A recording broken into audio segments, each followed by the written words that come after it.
Itong ginagawa namin ngayon. Nagluluto si sir.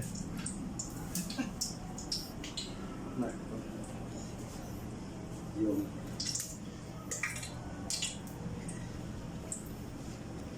Anong luto yan, sir? adobong pusit. Adobong pusit and then pritong isda.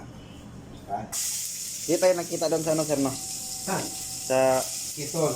Quezon, no? Kasi nag-absent ka sabi ni kasi nga sobrang pagod man talaga ang tiyahe pare. Sobrang pagod Di, man talaga. duty sana ako, sir. Ha?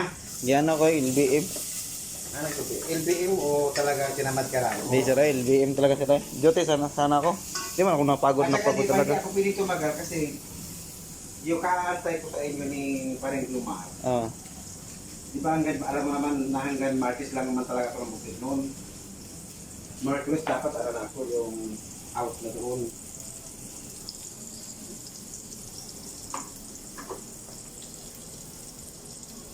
Layuan yung magkano, sir, eh. Nagmalingke. Agdaw? Agdaw. Yun man ang magandang palingkihan. Kung isa magbangkiran, mas malay bangkirwan. Malapit bagkiran dito. Oh? One ride lang. Paras na, one time. One ride. Hmm. Uy, agdaw. Maganda kasi Pare-parehan ang kalayo. maganda kasi yung klase yung pusit ito.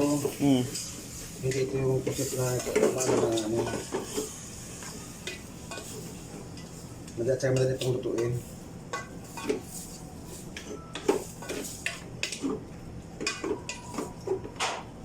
Pwede pala magluto dito, sir, no?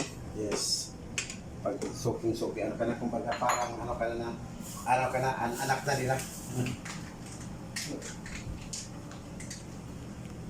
Ikaw nagluto nito, sir.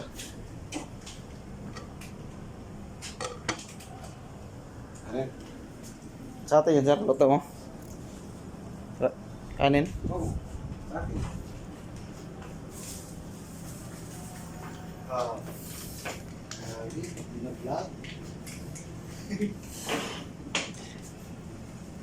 Ano niya, yung paano siya?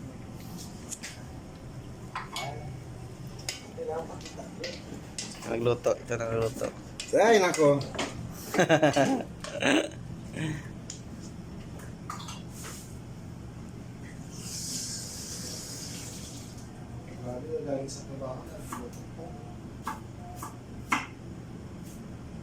Kaya nga nagpaalam ako sa'yo, mamaya sabi ko, alayas na naman ang gabi. Kagabi ba, yung kasama ko sa kwarto, kilala mo ba yun si yung si Dabalos, taga San Franz? Ay, Hindi mo kilala yun. Sabay kami sa butuan, tapos anong pangalan?